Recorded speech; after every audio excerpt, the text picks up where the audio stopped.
Le projet de loi travail, on l'a lu. Ça nous a pas plu. On n'évoque pas de salariés, on va vous en parler. On va vous détailler les principaux dangers. On a fait des vidéos. Allez, on y va. Le projet de loi travail facilite la possibilité pour Pôle emploi de récupérer des sommes qu'elle estime être trop perçues, les fameux indus, auprès des chômeurs. Les indus, ce sont les sommes que Pôle emploi estime avoir versées en trop aux demandeurs d'emploi. En réalité, à l'origine de ces indus, on a généralement un dysfonctionnement de l'appareil Pôle emploi, parce que les droits ont été mal calculés, ou parce que l'information a été mal donnée, ou parce que des données ont été mal enregistrées. Les rapports démontrent que très peu de ces indus sont dus à des fraudes de la part des demandeurs d'emploi. Pour autant, les sommes réclamées par Pôle emploi peuvent être extrêmement importantes et souvent contestables.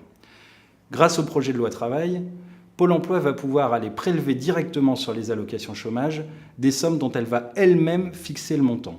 Plus grave encore, Pôle emploi va pouvoir utiliser le dispositif de la contrainte, c'est-à-dire faire signifier par huissier un acte qui, s'il n'est pas contesté dans les 15 jours devant un tribunal, va permettre ensuite à l'huissier d'aller prélever, d'aller saisir directement les sommes réclamées par Pôle emploi sur les comptes bancaires ou saisir les biens des chômeurs, alors même que cette population est déjà précarisée et est déjà dans la difficulté. L'article 52 prévoit par ailleurs la possibilité pour Pôle emploi de ne pas comptabiliser des heures qui ont pourtant été travaillées et ont donné lieu au versement de cotisations.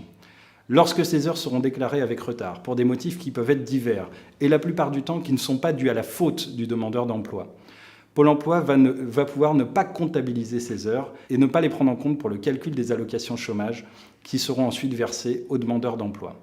C'est une mesure profondément injuste, car pour autant, Pôle emploi va bien percevoir les allocations correspondant à ces salaires qui pourtant ne seront pas comptabilisés.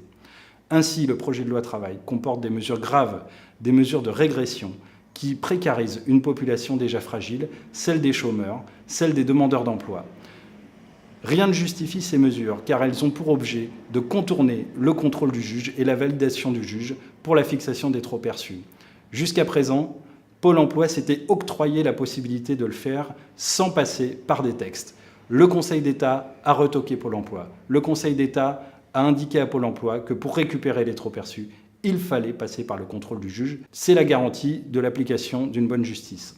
Le législateur a décidé de contourner la sanction du Conseil d'État et d'inscrire dans les textes la possibilité pour Pôle emploi de priver les chômeurs du contrôle du juge.